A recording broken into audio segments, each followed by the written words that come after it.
Game over. Here's Johnny. You're gonna need a bigger boat.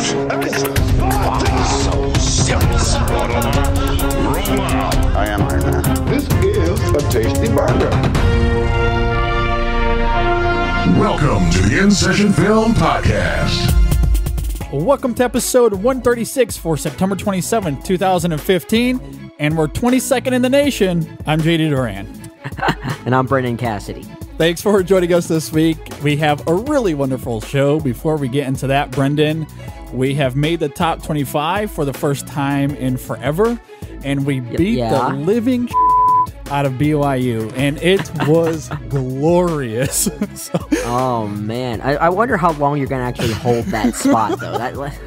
Well, I don't know. See, we play Sparty in 2 weeks, and we'll most likely lose to Michigan State. But that first half of football against BYU, I'm not exaggerating when I say it's the best half of Michigan football in over a decade. We dominated, absolutely dominated. It was unbelievable. Because the one thing that we've been missing, that I've been complaining on this show, is we don't have a quarterback. We don't have a quarterback. And he showed up for a half. He showed up for a half when we scored 31 points. And just what half. And our defense is just unbelievable. Unbelievable. It's a hell of a win to have, especially on a team like BYU that had a great game against Nebraska. Was that 2 weeks ago? I mean, that's so you guys got some bragging rights this time around. And Penn State, even though we won, maybe not so much because it was San Diego State, but still, I'd love to be on your court right now. Yeah, man, we're living large. It's crazy. I haven't felt like this in a long time. And ironically, BYU was actually ranked 22nd coming into the game against us, so we just kind of flip-flop spots, I guess. But it's, oh my gosh, man, I don't even know what to feel. I haven't felt this way in a long time. Well, something tells me that feeling will go away when you do play Michigan State, who's still holding strong in second in the nation right now. And I think your buddy Nate Parsons will love how that's going to turn out. Yeah. The key to that game will come down to our quarterback, because their defense is good. Our defense is good. They've proven they can score a little bit, though. I'm just so iffy on our quarterback. So we can clearly run the ball. We've proven that the last 3 weeks, but I don't know. It just depends on how consistent Jake Rudock is. But I think we have a chance, especially since it's at home, and hopefully that'll give us a little bit of an edge. But just the fact that we are in the conversation with some of these games is just crazy to me now. So hopefully it's not the only time you'll hear it this year. I can guarantee Penn State's not going to cross that line at all anytime soon, but we'll see. We'll see. Hey, man, I've lived those kinds of years for a long time now, so I feel you. We at least have a quarterback. Yeah, but that's how my Lions are right now. They are playing worthless football, and they play the Broncos tonight, which is probably not going to go well. Which will be more worthless football. But we'll see. Anyway, enough of the weekly football talk. Let's bring on this week's awesome guest. We have Todd from Forgotten Films is joining us this week. Todd, welcome to the show. Thank you so much for having me. Even though everything you just said for the last few minutes is complete foreign language to me, I'm lost already here, but that's okay. Yeah, thanks for putting up with our football talk. It happens. Some guests are into it, some aren't. We understand. So thanks for putting up with it. Well, I'll throw out there, since I am not a big sports guy. My one sport is baseball, and having been born and raised a Cub fan, I will give some love to the fact that the Cubs are in the postseason for the first time in 8 years, and we're one step closer to making the prediction of Back to the Future Part 2 come true. Which would be awesome. With the anniversary this year, it would make a lot of sense. So it would be wonderful. Very cool. Yeah, true. Well, thanks for joining us. We really do appreciate you being here. And this week's show is going to be a lot of fun, I think, as we are going to be reviewing the movie Everest from director Baltasar Kormákur, which is really ironic because he's from Iceland, and I hear it's really cold there. So, and for our top three, going off of that, we're going to be discussing our top three snowy/winter movies, and we'll get more into that here in a little bit, but I do look forward to that. Top three. And for our discussion segment this week, we're going to be starting a new segment called Let's Rethink This, which is very heavily inspired from an awesome segment from the Simplistic Reviews guys, which I absolutely love. And we'll get more into that at the end of the show. But we have a lot to get into, guys, so let's get into it. And here we go.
You're listening to the InSession Film Podcast. This is episode 136.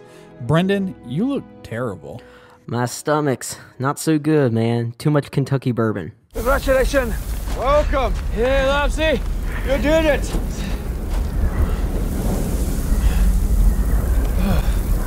Ooh-wee.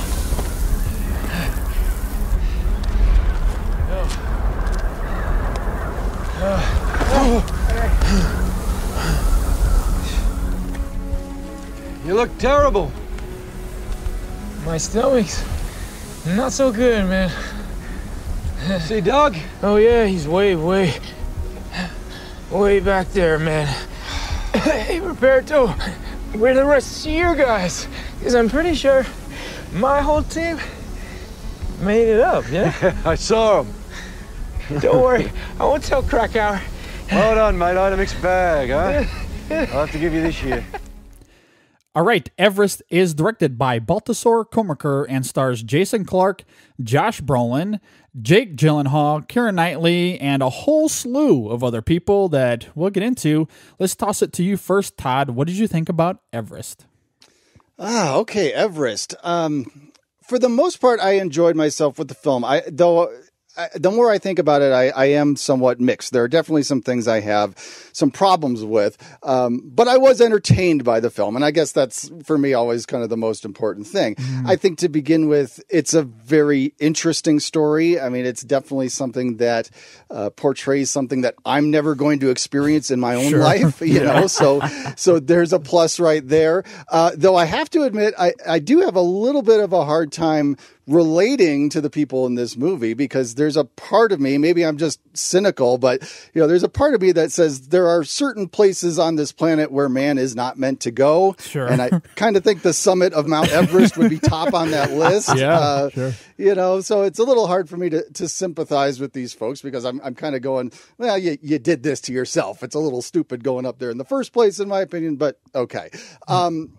I think the big takeaway really is more from a technical standpoint. The film is very visually impressive. Yeah. I mean, it's got some dizzying photography and really some neat stuff that, you kind of take for granted nowadays, because, with all the stuff they can do digitally and whatnot, I mean, it's strange to think, but even just a few short years ago, some of the shots they do in this movie, they wouldn't have been able to pull off. And so that I was really impressed with. And I like the disaster movie angle of this. Disaster movies are a lot of fun, and this has a lot of the hallmarks of that, where you have, like you say, a large cast of characters, and you got the man versus nature thing going on, and all of these different characters kind of have their own stories that we're jumping back and forth between. But I think where my problems with the movie begin is that even with all these different characters and stories going on, I really was sitting there waiting for one of these characters to step forward and really become the heart of this movie. Yeah. And it just wasn't happening for me. I think that the filmmakers were probably intending that Jason Clarke's character was going to fill that role, but I don't think he quite pulls it off. And so I was really kind of lacking that focal point, I think. Yeah. And that kind of summed up my problems with this film. All right, before I get into that, what about you, Brennan? What did you think about Everest? So, two things first, and kind of the first thing's a question. Did all of us here get a chance to see it in IMAX 3D? Yes. No. Okay. I'm kind of interested to hear how that kind of differs between our thoughts and yours, Todd, since you didn't get a chance to. But I did get to see it in IMAX 3D. That's the first thing. And the second thing is, before I get to my thoughts on the film, this needs to be known that this is a true story. This is maybe not like from the direct sense of like how it would be like as a biography or a history film, but this is a true story. And I want it to be known that my thoughts on this film are not a reflection at all about the tragedy that happened in real life here. Yeah. Because it is absolutely devastating what happened. What I'm going to say here are my thoughts on the film. Todd, one thing you talked about that I kind of want to jump off immediately is you're kind of describing Everest as kind of quote-unquote this place that man is just not meant to go. And I think that's very interesting because the movie delves into a lot of aspects, kind of like the science and the nature aspects of Everest. You know, the region of this mountain that they call the death zone, where literally your body starts dying. Yeah, literally. Yeah, and there are a lot of stuff within this movie from a script standpoint that address these things that I thought were very well done. I think it helps create a blueprint for us as audience members to kind of understand these things and to kind of have a vision of it. So when these terrible things start happening within the tragedy of this story, it makes it that much more impactful because we were already introduced to it. I think the script overall is really, in my opinion, the best thing in this movie. Because aside from that, this movie is labeled as a drama and as a thriller. I found it devoid of any drama and any thrills. I think this is one of the worst directed films of any big budget film this year. I think, I really do. Yeah. I think this guy as a director does a piss poor job in balancing all of these characters together, which basically I felt no sense of drama here. And I think you hit the nail on the head, Todd, because there is no heart to this film. I think it really is supposed to be Jason Clarke's character as the quote-unquote star of the film, I guess you can say. But there is no well-balanced or no real focus on how that all these characters are kind of intertwining within this story, I think, which basically made me not care about anyone here. And at the same time, even seeing it in IMAX 3D, and I have to say, I probably didn't see it on the best IMAX 3D screen, because it was in a Carmike Cinema Theaters, and I wasn't in the best seat for it either. But the special effects were not very impressive for me. This looked like a bunch of green screen, a bunch of sets, and it didn't convince me. I was never convinced, and for someone like me that has a partial fear of heights, I did not feel that fear at all in any point of this film, and I think a lot of that really has to go to the direction here. I don't think it's a very well-made film, and I did not feel any of that rush, any of that excitement, or any of the drama that I think it was going for. And I think a lot of that has to do with the directing here. It was a very unfocused film, and I think it does a pretty superficial job in treating this true story because it really is a tragedy. I wanted to see how this was going to be treated dramatically, and I just didn't feel any of it. I think this is one of the most disappointing films of the year so far for me. Well, the first thing that I want to do is start off with this quote. And Brendan, I want to see if you recognize this quote, okay? Here's the quote. Watching this movie is like watching the New England Patriots play someone like the Tennessee Titans, except Tom Brady and Gronkowski are sitting on the bench. That's how this film was for me. It was so uneventful, devoid of any conflict. There was no character arcs that I found personally all that interesting. And by the halfway point, I was really bored. End quote. Can you guess where that came from?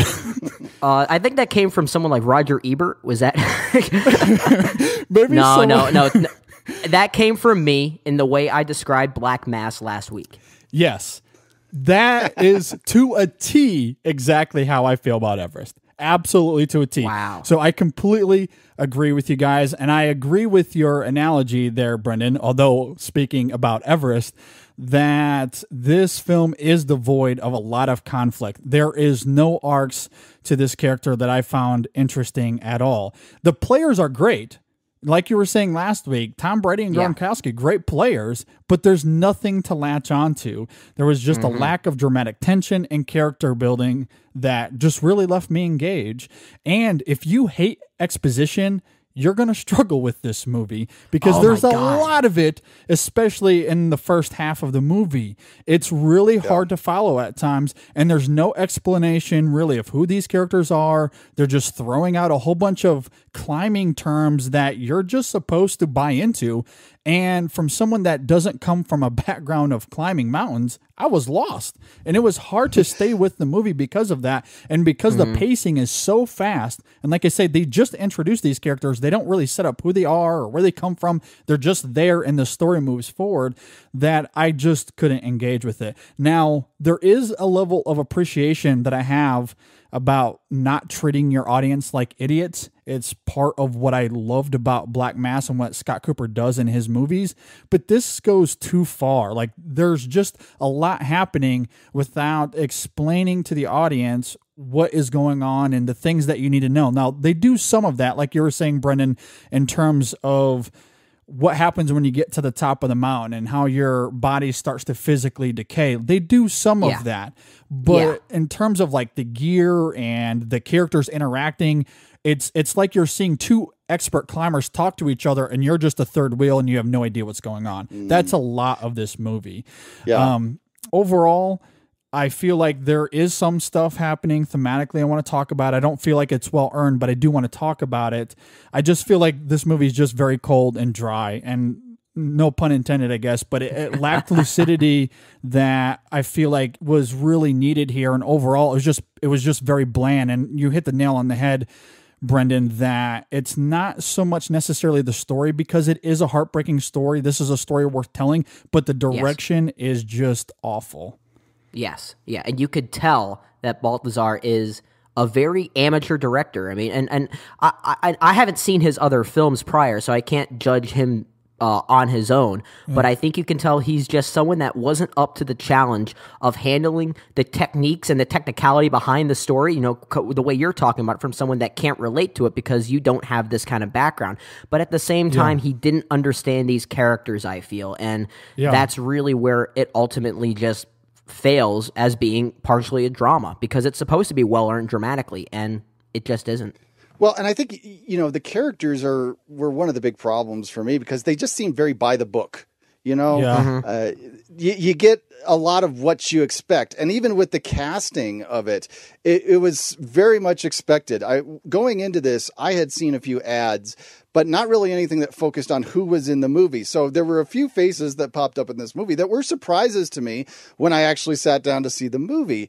But they were so obvious, you know. I mean, like, we have Jake Gyllenhaal's character, for example, who we're introduced to as this guy who's got the epic beard, and he's sunbathing there at base camp on Mount Everest. And they show him, and it's Jake Gyllenhaal. And I said, well, of course it's Jake Gyllenhaal. Yeah. Who else is it going to be? And then we have this guy that's this amateur adventurer from Texas, and he's, you know, Texas through and through. Of course it's Josh Brolin. Who else are you going to get? And so I think that was one of the big problems. It's, while the cast is a batch of impressive actors for sure, but they were so expected. And then the characters just didn't go very far. That made it all the worse.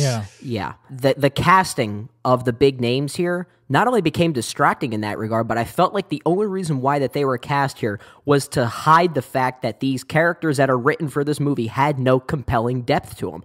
And I think that's the only reason why that was there. And again, I want to reiterate what I started with my review by saying this is no reflection of the real people and the real story, because what we're judging here is as a movie, and the characters that are representing these people in this movie are very superficial. And I think the only reason why these big names are here is to try and hide that, but it's still very noticeable for us. Oh, yeah, I completely agree. And some of the casting I didn't feel was very inspired. I agree. Jake Gyllenhaal especially feels very shoehorned here. He just shows up at one point with almost zero introduction, except we find out his name and that he's the leader of this other camp. And we get a few scenes in between, and then there's some bigger moments that happens with this character later on in the film, and we're supposed to feel for him. I think outside of just a basic humanistic level, you're not going to connect with him in any sort of way. And that's really all of the characters, including Josh Brolin. And Michael Kelly and John Hawkes and all these different characters they explore, they do introduce some elements that I find compelling, but you're right, Brendan, that it is superficial. It's just too shallow. They want to cover all these guys' lives, and there's just not enough screen time for it to work. So in the end, we only get little chunks instead of making us engage with one character or two characters that in the end we can feel for. We're just kind of getting a grander scope of the story, which works okay as a docudrama because that's pretty much what this is. But in terms of like a thriller, like you're talking about, Brendan, as a film, it just doesn't work. It just really should have been a documentary, would have worked much better that way. But as a dramatic film, I wasn't able to engage dramatically. Yeah, the one character that came close for me to just kind of having a bit more of a connection is the one that the one that was played by John Hawkes, Doug Hansen, who's like he's a mailman. You know, he's had some help from some school kids raising money to get there. You know, I like that angle of the story, and he's tried Everest before and not made it, and you know. I liked his backstory, but I didn't like that it's just, well, they mention these things and that's it. You know, I would have liked to have seen some of the backstory beforehand. They start this with the guys getting off the plane and heading off to base camp. Why, you know, if we want to engage with these characters a bit more, why don't we see him as a hardworking mailman and he goes to talk to the kids at the school? That would have been much more engaging than just telling about it as they're getting on a taxi in Kathmandu or whatever it was. Yeah. I'm with you there on that side. I think that's kind of one of the most frustrating things for me with this film is there are seeds of a good idea here, especially when we're getting to this film thematically. Ultimately, I found this movie pretty thematically empty, but it does get to the heart of why these characters want to climb Mount Everest and why people in general go to this extreme. It's brought up blatantly in the movie, and there are some good scenes, but in the end, it's very muted and it's not well explored. And outside those few scenes, it just never goes anywhere. But there is some interesting dialogue that at least piques your interest, and you're like, I want to know more of that. I want to know more of why Josh Brolin is depressed, but when he's on the mountain, he feels alive. I never see that. I hear him say that, but I never see that really in this movie. Or more what you're talking about with the Doug character. There is, I guess, a little bit of a cathartic moment with him, which is nice, but because I don't really know that character, it's hard for me to feel the feels, as they say. Yeah. Well, and I think that brings up another reason why Jason Clarke's character being the attempted focus of the film is a problem, because whereas a character like Dougie, he's got a reason to go there. He wants to prove something. He wants to show these kids something. Sure. Josh Brolin, you know, he's trying to accomplish something. The lady that's trying to conquer the seven peaks, you know, she's got something to accomplish. But Jason Clarke's character, who is, you know, the lead, he's not there to prove anything. He's there because there's money to be made. And so, and he's making a lot. I mean, I forget what they said. Thousands, 65,000 or 165,000 for each person, something like that. But it's a ridiculous amount of money. So, you know, he's not there to prove that he can do anything. He's there to make money. So to try to make him the emotional heart of the film, I think was a big mistake. Oh, yeah. Completely agree. Completely agree with that. Especially, I think, and I think it's been established before that not only his character, but the real person had made the trek up to Everest at least one other time before this movie had, or at least when it's represented in this movie. But you're absolutely right. The movie has this focus on all these other supporting characters driving underneath him that are basically part of his team, that he is personally leading them by getting paid to do it by them. And the movie focuses on these players that he is leading. And then when the movie has to be dramatic, when it has to focus on the heart of this film, and it's Jason Clarke's character that is the primary focus there, it's bad. It's bad directing. The focus just doesn't work, and that is one of the biggest problems here. I will slightly disagree with you guys on the Jason Clarke character, and the reason I say that is because I did find him interesting. The reason it didn't work for me ultimately is because, like we've been saying, all these different characters, they want to explore them all, so undercuts whatever is working in this movie. But what I liked about the Rob character is that he carries himself in a very specific way that I was very drawn toward. kind of explores these ideas of how you treat people really matters and can maybe even save a person's life. And there's a great scene where we see, Rob talking to the Doug character, and Doug's like, thanks for helping me get on this trip. You didn't really need to do that. And he's like, it's no big deal. I'm just here because I want you to experience this. Or even when they, a little spoiler alert, they get to the summit before the disaster happens, and he's talking to the Yasuko character, and he sits down and he says, I'm really proud of you. I thought that was a really neat moment. I would like to see more of that, and I think that's why I wanted to see more of the Rob character, but instead we interject with all these other things that I didn't care about, but I did find that interesting. And another example of what I'm talking about is when Rob is talking with the Scott Fisher character, and they're talking about teaming up, and at first Scott's like, I don't know, we just have very different climbing styles, to which he says, Rob, you just coddle your clients too much. Which, again, thematically, I think plays into that character, and these ideas of how you treat people really matters. And when you're in that kind of environment, I think that can really be literally life or death. So to me, I liked that. It just, again, wasn't explored enough for it to really resonate. And for me, I guess that's where I slightly disagree, because while the other stuff is okay, I wanted more of that.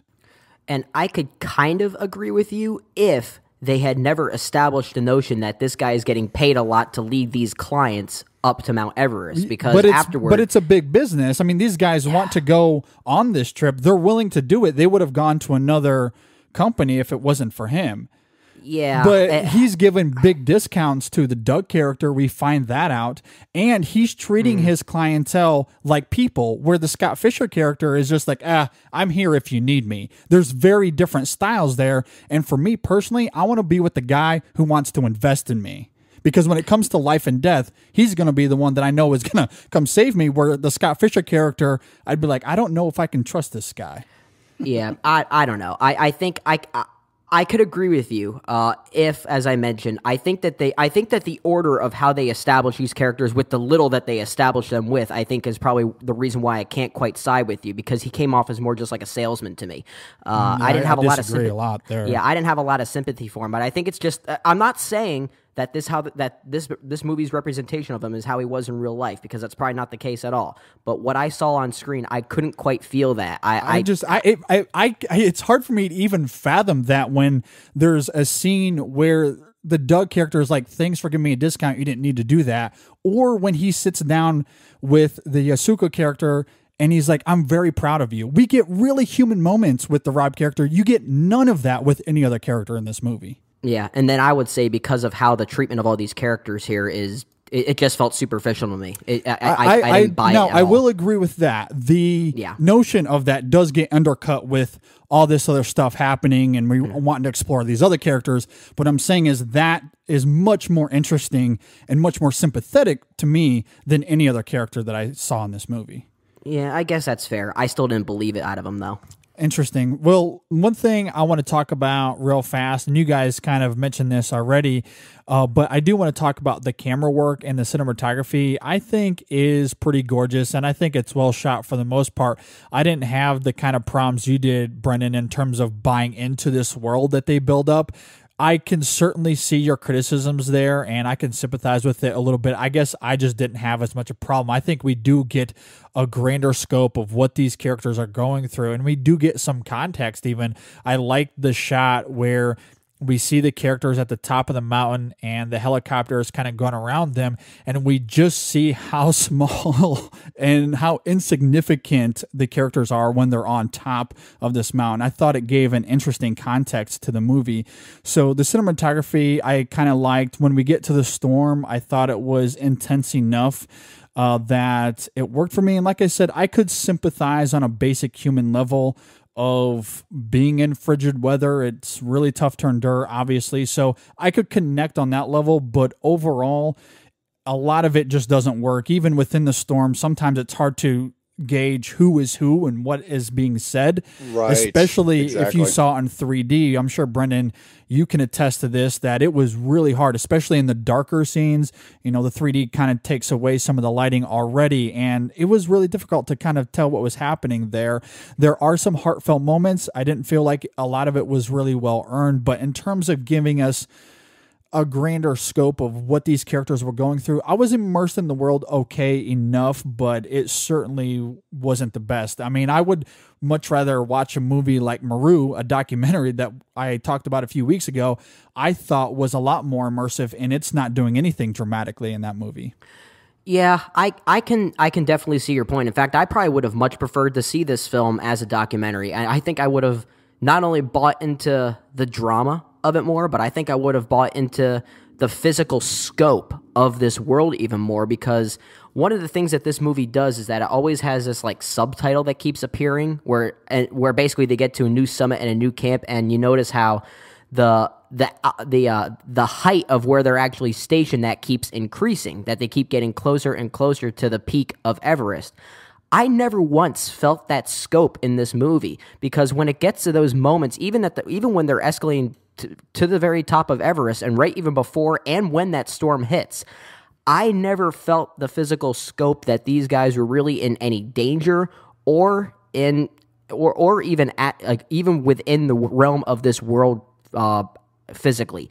I just never felt any of that. And I think a great example is toward the maybe first third of this film. There's a scene where you see some of these, you see these characters, and I think it's specifically the Josh Brolin character. They're walking along these really thin ladders that they basically use as a connective bridge. And the fact that there are a lot of shots that show up from their point of view, kind of looking down, and then it leads to some kind of action of a sort while that's going on. The fact that I felt no tension during that, and the fact that I thought everything about that just looked like a physical set combined with green screens, even with 3D, which hides a lot of that stuff already, not just the lighting, but it's meant to hide some of the flaws in special effects like that. It just didn't work for me at all. Everything felt so artificial. And again, it comes back to the point that I think this movie is just directed by an amateur. I just never felt the physical scope of this world, and for a movie like this, that's a problem. Anything to add to that, Todd? Well, I enjoyed the cinematography to some degree. I think there are some very interesting shots, like you talked about. I agree that I did not get the sense of danger with things, and I think that when you look at it, the actual climbing the mountain is actually handled in a pretty quick way, on this. And really they focus more on the storm that hits as they're on their way down. And I understand that's kind of where the more, unusual circumstances happened in this particular true story. But I think that the tension and the things that happen in that descent from the mountain, that it would have been increased if we had gotten more of a sense of danger as it was going. I think you could have gotten more of that in the cinematography. I think you could have gotten more of that in some, other moments. Like the one thing that I was really bracing for through this whole thing as they're climbing up the mountain, having done some studying of Everest in the past with my kids and such, I know that as you go up there, you are coming across dead bodies all the time, and that people use them as markers to mark their progress, basically. And there's only like one shot where we see any of that. And I was just, I thought if we had some of that, if we had a little bit more danger in some of those scenes with the ladders and things like that, that it really would have given a better impression of the danger that they're going through. Really, the only danger we experience here is their bodies rejecting the environment, and the medical side of things, which, certainly that's a big deal. But, cinematically speaking, it doesn't necessarily translate to that much sense of danger. Yeah, I will agree with you guys that there's not a ton of tension here. The film is obviously not interested in manipulating intense or dramatic situations, and I can appreciate that this is more of a docudrama than it is a disaster film, because we get lots of disaster films, and like I was saying last week on the show, I like subtle filmmaking, and because of that, the anticlimactic approach didn't bother me. For me, it was the lack of story building and the character development. Their perspectives seem to shift. There wasn't much of a narrative focus, and it just felt very disjointed, and because of that, it never felt very coherent. And even though there were seeds of ideas that I liked, and there was some thematic things happening that I appreciated, it was just all over the place and was a little bit of a mess for me to really engage with any of these characters on a high level. The only thing consistent with me was the Rob Hall character. But again, even with him, there wasn't enough to fully develop that in proper fashion, let alone all the other characters of the movie. The big thing for me, and I'll just have to disagree with you, Brennan, that the writing is the worst part for me here. I appreciate some of the subtleties. I appreciate some of the world building, but for me, the writing was just too much of a mess for me to enjoy. But anyway, let's get to final thoughts and grades. I'll toss it to you first, Todd. Any final thoughts, and what grade would you give Everest? Well, kind of jumping off one of the last things you said there, just the disjointed narrative, there's a part of me that as I was watching this that really wondered if this would have been a better film if it had not been based on a true story. If they had just gone about trying to create a fictional story about an expedition up Everest where they had the freedom to not be locked into the certain things that we know from history happened. I mean, and a lot of things with this film, they're having to fill in the gaps as well, because we only know certain aspects of the story. We have no way of knowing exactly some of the things that happened on the mountain because some people didn't come back. And so it's kind of like something like The Perfect Storm, where they're having to fill in the gaps and create something. Sure. But I think the better approach would have just been to maybe have a few things based off of this, but come up with a completely original story, maybe some aspects inspired by the actual events, but come up with a fictional story where we could have had a little bit more freedom to come up with a compelling narrative. So, like I said at the beginning, there are definitely things about this that entertain me. I can't say that I really got bored. There was enough to keep me engaged, but for storytelling, cinematically speaking, the movie has a lot to be desired. I would probably go pretty middle of the road on this, about a C, I think. Okay, what about you, Brendan? I will still stand by that. I think the script here is good, and I think all the problems that we're talking about, with unfocused characterization, with a very bad narrative focus as well. I think a lot of that is the fault of a director who had a terrible treatment of this script, is the way I kind of see it, because I think the script itself is actually not bad. And the reason why I say that is because the stuff that you were talking about, JD, in the beginning of your review, how it goes into some of this, this terminology and this science and the natural aspects about not only mountain climbing in general, but the nature of Everest itself. I was never lost. I actually felt like I was educated on some of those things, and I felt like I took some things away out of that. And I think from a script standpoint, that's where I think the movie succeeds, and I had a lot of appreciation for it. Where I think the movie fails is not the script's fault. I think it's a director's treatment of a probably pretty well-rounded script that could have been well-rounded. I don't know if it was well-rounded beforehand. I didn't read it, but I'm kind of assuming so because Simon Beaufoy was co-writing this film, and he is one of the best script writers out there today. I can't imagine him faulting this one, but that's just me. I think there are some good things in the script, but aside from that, I also like the musical score here. I think, and I know, JD, you probably want to talk a little bit about that. Dario Marinelli, I think his name is, also did the score who also won an Oscar for his score for Atonement, which was a phenomenal score as well. Yes. But aside from those things, I can't say many good things about this film. I didn't like any of the characters. I didn't think it was I thought the directing here was very poor. Terrible treatment of this true story to a point that it's very superficial and not only disappointing, but kind of made me angry to the point I would love to see this as a documentary. I think I said the same, or JD, we said the same thing after seeing a movie like Unbroken, whereas that's a movie that is a story that is worth telling, just like this one, but was so devoid of any drama. And it was disappointing in that regard. I could say the exact same thing about this film, and I think like Unbroken, it comes down to amateur directing. I would love to see this story in some other fashion like that, but as this movie, as it is, I have absolutely no desire to ever sit through this again. I would probably go, I don't even think I can go middle of the road on this. I'd probably give this a C- at best. Well, the first thing I'll bounce off of is I do think that a story like this is absolutely worth telling. I mean, much like Unbroken, it's definitely something that can provoke something in you. It can be thought-provoking and have an impact, but in both instances, the execution just wasn't there. And Todd, you were talking about how you like to see this maybe in a more original fashion, but kind of take seeds of this story. And I can certainly see that. I know, Brendan, we sort of talked about that when we reviewed the Stanford Prison Experiment. That, to me, is a really great film and a great example of taking a real-life situation and making something really great out of it, where this is very much in the same boat as what you were talking about with Unbroken, though, Brendan, in terms of the execution just not being there. And I find it very funny, Brendan, that our grade is essentially the same, but our criticisms are kind of different because I can't buy your argument about the script. It is so disjointed and wants to touch on so many different things, and it is so stripped of any focus that I couldn't engage, even though there are seeds of things in there that I do want to like, but because it's going from place to place, and maybe part of that is the direction, I will definitely grant you that, but the script doesn't help. And all the exposition at the beginning I felt was so forced, so rushed, and I just wasn't able to keep up. And maybe that's the fault of me, but I think that the script doesn't do a really great job of giving us something that is coherent.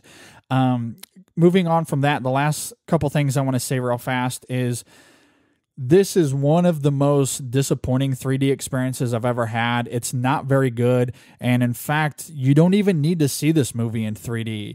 It doesn't add anything to the movie, and there is an opportunity here for the filmmakers here to do something breathtaking, and it felt so standard. And that to me is very disappointing. I'm hoping that The Walk, which is something a little similar in terms of heights, will take more advantage of that. But for this, I was pretty disappointed with that, because some of those shots you were talking about, Brennan, like when they're crossing crevices in that bridge or whatever, like I felt no tension there either. So last thing I want to say, Keira Knightley in a very thankless role is the best here. She is awesome in her small role. I loved her. I know you were talking about Dakota Johnson last week in Black Mass and how great she was there. That's exactly how I felt about Keira Knightley in this role. She is really, really good. And when she was on screen, I was captivated and I felt for her character. And it's amazing that she was able to do that in like 2-3 scenes that she's in, where no one else, given all this talent, I couldn't feel the same for anyone else on that mountain. And that's very unfortunate and very disappointing. And I will give this a C- as well. I do agree with you, though, about Dario Marinelli's score here is really good. But what's interesting for me, Brennan, is I was so bored and so disengaged from this movie that I didn't notice it within the film. I was just sitting there looking at my phone. I was on Twitter. I was doing things you shouldn't be doing in a movie theater, but that's how bored it was. But I listened to Marinelli's score afterwards and prep for the show. Really good work, though. So kudos to Marinelli on that. Anyway, if you want to read more of my thoughts, again, you can go and check out our Letterboxd page at letterboxd.com/InSessionFilm. And if you agree or disagree with what we had to say about Everest, you can leave a comment on our Facebook page at facebook.com/InSessionFilm or tweet us at InSessionFilm. You can also leave us a comment on our Google Plus page or email us at InSessionFilm@gmail.com. All right, the InSession Film Top 3 is next, and we're going to be discussing our top 3 snow and winter movies. Feel the rhythm, feel the rhyme, get on up. It's bobsled time. Stay tuned. We'll be right back.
The InSession Film Top 3 is brought to you by the First Time Watchers Podcast.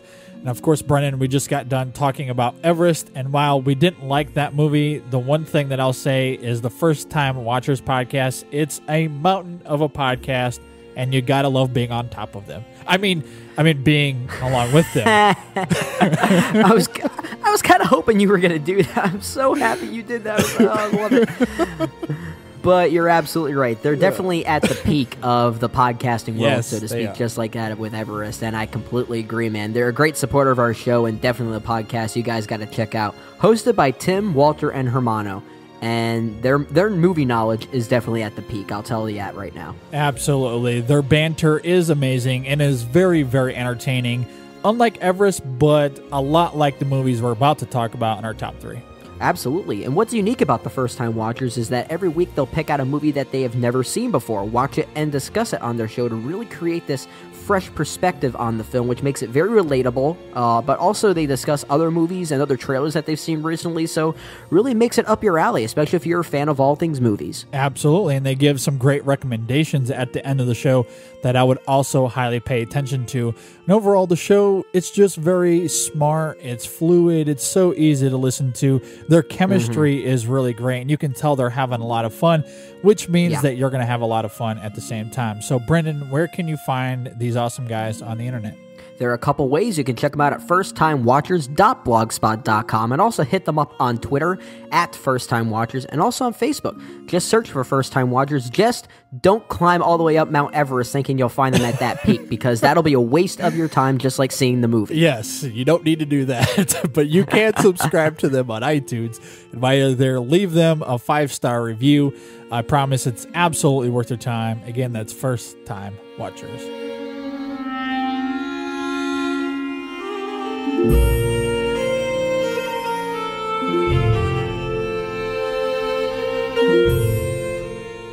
this thing we want to do, what exactly is it? I think it's a podcast. I think he just made that word up. Well, anyway, what would it be about? It can be about those things we see in the things, you know, with the pictures and the acting, and sometimes Ryan Gosling. Oh, you mean films? Yeah, those. We can talk about those. And Ryan Gosling. And what would we call it? Women who speak weirdly? Ladies? Young ladies? All the single ladies? Oh, wait, I know. Oh, chicks with accents. Yeah, and we could use that song from the Beatles and that movie, Across the Universe. Cool. Yeah. Listen to the Across the Universe podcast, brought to you by the Chicks with Accents. Available just about everywhere. This podcast is a proud member of the Lamb Podcasting Network. Find the network at largeassmovieblogs.com. You're listening to the InSession Film Podcast. This is episode 136, and now it's top 3 time. And after just talking about Everest, we're going to be going over our top 3 favorite snow/winter-esque movies. And that may seem kind of vague, but I think it might add some diversity into our discussion. So before we get going, did you guys have any criteria or any ways that you kind of used to define this top 3 this week? I'll start with you, Todd. This was tough because there's so many different ways you could go with this. And I didn't necessarily limit myself, but when I look at what I came up with, I didn't really linger on Christmas movies. Yeah. Okay. You know, Sure. I mean, because that you could pick just about anything when it comes to that. So I've got one that, you know, where Christmas is an element, but I don't think it's the overwhelming element of the story. So yeah, that's part of it. And then just kind of, you know, trying not to go for stuff where there's maybe only just a little bit of snow here and there, you know, where the snow really, or the winter plays a major element. It's not that it just appears somewhere, you know, there's a bunch of movies where you have a little bit of snow here and there, but it had to be a major element or something that is, you know, kind of a major scene that's where it's very important, something like that. Sure. How about you, JD? Yeah, I'm with you, Todd. I wanted to look at films that at least had some sort of element where I noticed the snow. Now, it didn't have to have a crucial element like you see in Everest, but I wanted to at least notice it on some level. I also agree with you that I did not look at Christmas movies. unless the film took place at Christmas time, but it's not a quote-unquote Christmas movie. Yeah. A great example would be Iron Man 3. So films like that, you know what I mean? So like that's not a Christmas movie, but it takes place at Christmas time. I am also calling this my Empire Strikes Back memorial list. I did not include Star Wars at all, although we got a lot of tweets for that, and I can see why. But the last thing I want to say real fast is I want to highlight this criteria that we're talking about because we've gotten several comments on Facebook and even on our website about seeing our top threes and going, I can't believe you didn't have this film or that film. We have this criteria for a reason. So if you're listening to the show, please consider this. The reason Empire Strikes Back, as much as I love that movie, it's not on my list. It's kept off for a very specific reason. So just keep that in mind, people. Yep, and I'm in the same boat as you guys, so I'll make this brief, but really just wanted to focus on films where the wintry setting actually had some kind of significant importance to the film. Basically, think of it this way. If the films we're talking about didn't take place in a snowy setting, if it would change the outcome of the film overall, then that's ones I wanted to include. Basically like that. And to kind of comment off of you, JD, you mentioned The Empire Strikes Back as your memorial. I could see your point, but kind of going off of Todd, I feel like The Empire Strikes Back, that's only really the Battle of Hoth, and then that's about it. Right. So that's about a third of the film. So if it wasn't for that, I probably would be including it. I'd agree. But we had a lot of tweets about it, so I wanted to mention it. Sure, yeah. And due to that reason, though, I can definitely see your point. It'd be an easy pick, but that's only about a third of the film, too, even though it's a very important third of that film. Sure. But I think that there are other examples that I think represent its snowy setting, so to speak, in a much more important fashion. I agree. I think that's where we're going to have our focus, and it's going to be a lot of fun, guys. So let's get to our number 3. Todd, what do you have at number 3? All right. Well, first I will just say that Empire Strikes Back I always put as my favorite movie of all time, and pretty much I ruled it out for the same reasons here. As much as I love it, it's just the Battle of Hoth that does that, so I'm not going to go there. Yep. So one thing I kind of found with all of 3 of my films is that the snow and the wintry environment kind of plays a role in trapping the characters in the circumstances that are going on in the story. That's just a coincidence that it kind of happened that way. But my number 3, I'm going to go with the one that does have a Christmas element to it, though I don't think it's, it's not a jolly Christmas film, and that is Gremlins.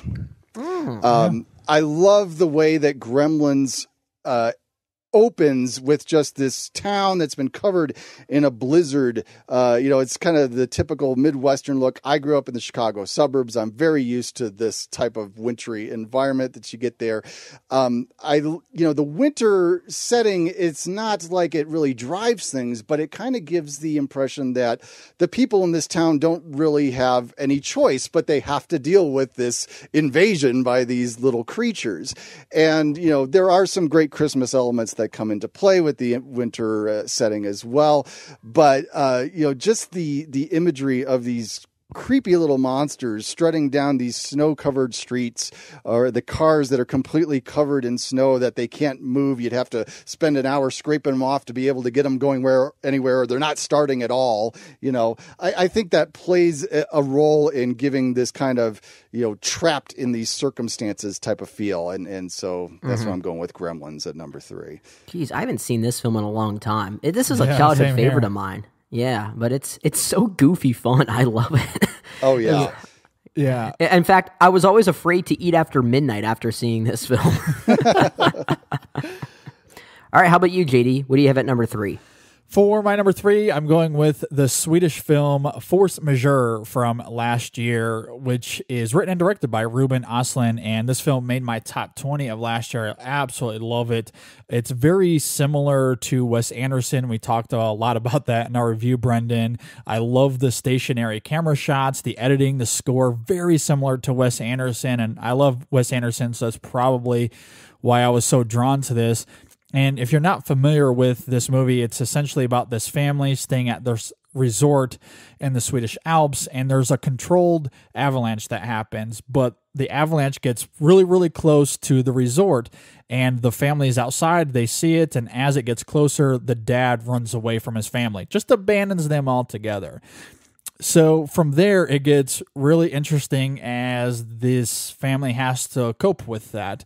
And the film gets into these ideas of human instinct and how you can't necessarily predict how you're going to react in a dangerous situation. Is it okay for him to react selfishly in that moment? It really digs into that. It also digs into pride because the dad never wanted to admit what he did. He tried to maintain his masculinity all the way through. Even though his wife wanted to talk about it, he would never bring it up. And at one point, she actually brings it up in a dinner scene where he's forced to talk about it. And it gets really, really awkward. But the dialogue is absolutely fascinating. So this movie, it's definitely dramatic, has some really incredible tense situations between the mom and the dad, but it's also very funny. I love the balance between the drama and the humor. I thought was really great. So overall, I found this film provocative, very thought-provoking, but really well made. And of course, the avalanche plays a big part into leading up to all this stuff happening. So thus it certainly fits this list, and one that just made it into my top 3. I love this movie. This is like the only time I think I've ever seen a movie where an avalanche is kind of like a thematic character, if you will. Because you can almost give the avalanche a name and it would not feel out of place, because it's so... This is a great pick because that nature is so important to where this film goes, not only just narratively, but thematically. And there's definitely a lot of similarities to Wes Anderson, as you talked about. I forget who it was that mentioned it, but one of our friends brought up Ingmar Bergman as a very obvious influence as well, which I think is in many ways maybe even more noticeable. But I'll agree with you. This was also my top 20 of last year. It's a phenomenal film. One that I was really distraught to hear that it didn't get the nomination for Best Foreign Language Film, and the director for this film apparently was really upset about that. That's I think I don't know if it's true that he kind of broke into tears when they announced it and he wasn't recognized for. I was kind of upset to hear that, but yeah, me too. I think this movie was better than a lot of the other foreign language films that were nominated that year. It's a fantastic movie. I agree. I mean, we talked a lot about Ida last year, and that's arguably the best, but Force Majeure is certainly right up there for a lot of those reasons. I agree. It's absolutely wonderful. Mm-hmm. Completely agree, man. So keeping with the tradition of films from last year, I'm going to keep that going with my number 3 pick, and it's a movie that took some time for me to love and appreciate even more and more, but I'm going with the sci-fi dystopian film Snowpiercer. So coincidentally, with the title, snow within the title. Yeah.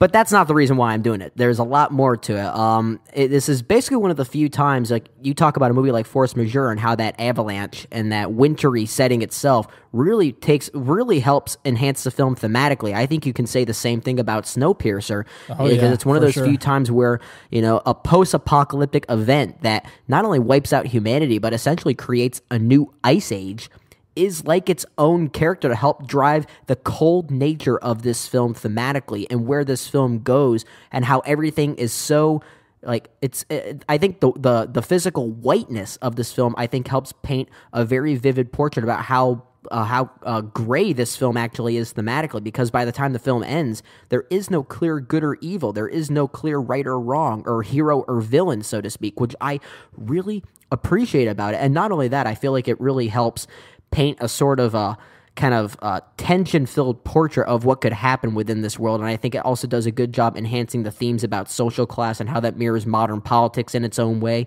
And I think for a lot of those reasons, I think this is definitely in contention for how a wintry setting is very important to a film story. And I think this is a great example of that. We spent so much time talking about this film the past couple shows, especially from 2014. So I'll just leave it at that. But Snowpiercer is a wonderful science fiction film. Yeah, man, I completely agree with that. And what you're talking about as far as how the environment fits into this world thematically, I couldn't agree more with. And I'd say the ending to that film was probably one of the more satisfying endings of any film I watched last year. Yeah, I could agree with that. I mean, and I know you're a sucker for the sense of hope that a film like that could bring, but I think it's unlike a lot of other examples. It's so well earned here. And it is. I agree. Absolute great example of that. But let's continue on. Todd, what do you have at number 2? Okay, so number 2. Remember, I said that the winter plays a role in trapping the characters in all 3 of my films. So there's probably no better example to that than Stanley Kubrick's The Shining. Yeah, which I have to admit is become all the more creepier to me in the last 20 years since I moved to Colorado, where this takes place. Of course, nice, because Stephen King he was inspired to write this when he visited Estes Park, not all that far away from where I live, and the Stanley Hotel there. And I've been visited there, and I've seen the pictures in the visitor center that show the road carved out of the snow, where you've got stacks of snow 20 feet high on either side. And I can see how in an environment like that you could get just trapped. And just the idea that we've got these 3 people and they're there alone, and these horrible things start to happen, and nobody's coming to help them. I think that is the thing with all the strange stuff that happens in this film. The thing that always grabs me is when Kubrick goes back to those shots of the hotel sitting on top of this snowy mountain, and it's just vast, and nobody's coming. And that's what makes the film all the more creepier to me. And then, of course, you have like the maze sequence at the end where it's in the snow and it's dark and sinister looking, and it's just probably the best example of using snow in a horror film for me. Yeah, so I'm just going to bounce right off that really quickly because The Shining is also my number 2. What should be done with him?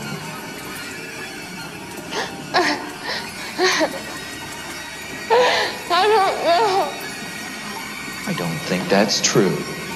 I think you have some very definite ideas about what should be done with Danny, and I'd like to know what they are. Well, I think maybe he should be taken to a doctor. You think maybe he should be taken to a doctor? Yes. When do you think maybe he should be taken to a doctor? As soon as possible. As soon as possible. Jack. You believe his health might be at stake? Yes. You are concerned about him. Yes. The Shining is one of my top 20 favorite films of all time, and I think you hit the nail on the head as to why the witchery setting in this film is so important to it. What I think is very ironic, though, is that it's essentially kind of not only enhancing the film's sense of abandonment that you're kind of talking about, but and isolation, even more specifically, but how the character of Jack Torrance is essentially demonstrating the behavioral tropes of someone going through cabin fever. Which I think is very interesting. Mm-hmm. I think it's interesting because there's a lot of ambiguity with the film, is that if that is really what he's going through, because could it be the supernatural element, or could that just be all in his head? I think that's what makes this film so magical, and the reason why I feel like it gets better with time, like the majority of Stanley Kubrick's films, is because of that level of ambiguity and how you can take the film thematically in nearly any direction. But I feel like The Shining is one of the best examples of how his films from a setting standpoint really even help enhance that even more. And it just adds to the creepiness of this film. And I think it gets better with age. And that is, just kind of jumping off of that, The Shining is also my number 2. I love this film. I left this off my list mostly because I figured one of you guys would have it on your list. Otherwise, it probably would, in all honesty, be in my top 3 for all the reasons you guys are talking about. It's a terrific film. It creeps me out to this day. I love that ambiguity you're talking about, Brendan, and I think thematically how that plays into those final sequences is, well, it's perfect. So it's a terrific film. I agree. Yep, love it, man. So what's your number 2, JD? For my number 2, I'm going to a film that has never made a top 3 of mine, and I'm not exactly sure how, because I really, really like this film quite a bit, but I'm going with the 2004 film from Michael Gondry, Eternal Sunshine of the Spotless Mind. This is a film, comparatively to my other 2 picks, that probably has less to do with winter and snow directly, but a big reason it stands out for me, outside of the awesome screenplay that won an Oscar, is that some of the best scenes of this movie take place outside in the winter and snowy elements. And so for that reason, it makes my list. And this is one of the most incredibly emotional experiences I've ever had. I love what this movie is doing thematically too. It sometimes gets a little plot heavy, but I love these ideas of rediscovery and how love can survive any circumstance that this film explores really, really profoundly, I think is really fantastic. And you're looking at what these characters are having to decide. It's crazy to me how difficult of a choice it would be, but it's also ultimately the choices that give them the strength to keep going, and how that intertwines with them throughout the movie, along with other characters as well, I find endlessly fascinating. So it's very emotional at its core, but there's a lot more underneath that emotion that really elevates it. And the performances by Jim Carrey and Kate Winslet are top notch as well. So it makes my number 2. I really need to revisit this film because I think I've only seen it once, and it was close to the time when it first came out. Yeah, same here. I do really enjoy this film, and I love Charlie Kaufman, especially as a writer. Yeah. And I do love this film based on what I guess I remember about it, because you make a good argument about how this film's setting is very important to, I guess, not only the romantic, but the quirkiness of this film, even more specifically. There's a lot that has to do with the film's setting, but I think if I were to have caught up with this film, it probably would have been a lot closer to my top 3 rather than just be an honorable mention for me, because it is an honorable mention for me, because I do love this film. But you make a lot of compelling reasons why I gotta watch it again. Yeah. It's a beautiful film, but I just feel like I really need to catch up on it. It's a kind of a modern classic, the way I kind of see it. Yeah, a lot of people love it. I would definitely recommend a watch or rewatch if you haven't seen it in a while. And you're bringing up something that, the more I think about it, Brennan, and going back to your criteria, is really interesting, because I think if this exact same story takes place in the summertime, it doesn't quite have the same feel to it. I think the fact that it takes place, or at least a good chunk of it takes place during the snow and winter time, and the way that we see these characters interact in that environment, I think just helps elevate what is going on between those characters. So yeah, I would agree. It's wonderful. Absolutely wonderful. I love it. Gotta love it, man. All right, let's get to the nitty gritty. Todd, what do you have at number 1? Okay, so for my number 1, I went with a comedy this time, but again, it's still where the winter is playing the role of trapping our characters in a situation, and that is Groundhog Day. Oh, yeah, great choice. Oh. Did you sleep well, Mr. Connors?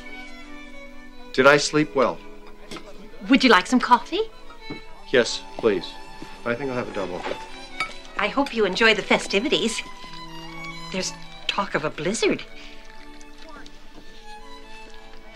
Do you ever have deja vu, Mrs. Lancaster? I don't think so, but I could check with the kitchen.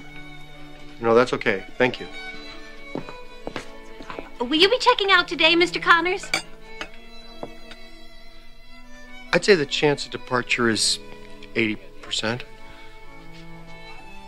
75-80.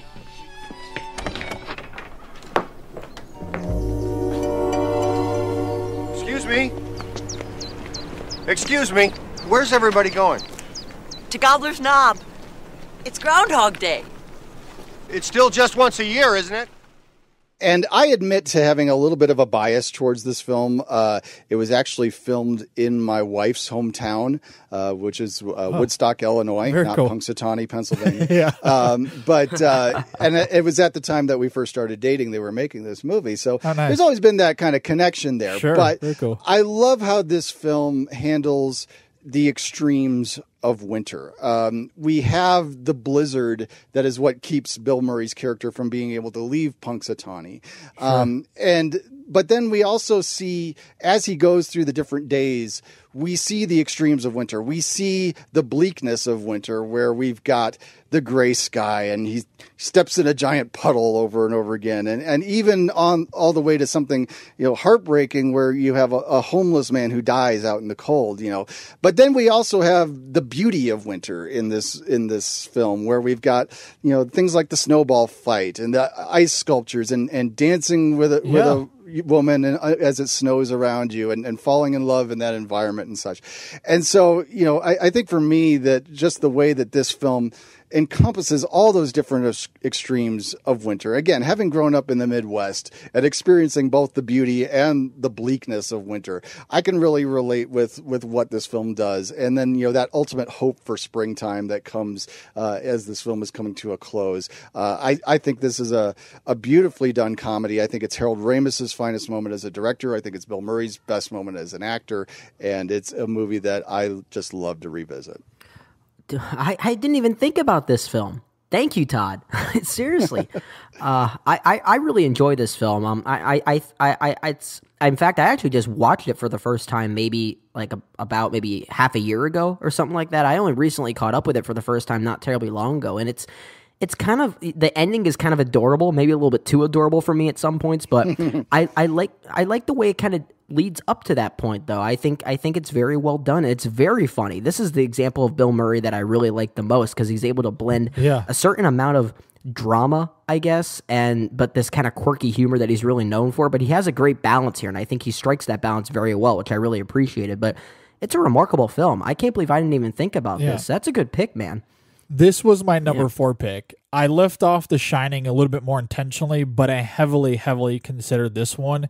For all the reasons you're talking about, Todd. I love this film as well. Their acting and the direction is great, but like you were saying with the winter, I love the juxtaposition of what we see early on in the film, where it's kind of more coarse and Bill Murray's character is using it in more of a negative light, but then it's used in positive situations later on in the movie, I think is impeccable. So I love this movie. Very, very, very close to making my list. Good deal. So JD, how about your number 1, man? My number 1 was a pretty easy choice for me. This was far and away my number 1, as much as I love all these other films we're talking about. But my number 1 is the 1996 film from the Coen brothers, Fargo. Do you mind if I sit down? Carrying a bit of a load here. No. Yeah, it's this vehicle I asked you about yesterday. I was just wondering. Yeah, like I told you, we haven't had any vehicles go missing. Okay. Are you sure? Because, how do you know? Because, see, the crime I'm investigating, the perpetrators were driving a car with dealer plates, and they called someone who works here, so it'd be quite a coincidence if they weren't, connected.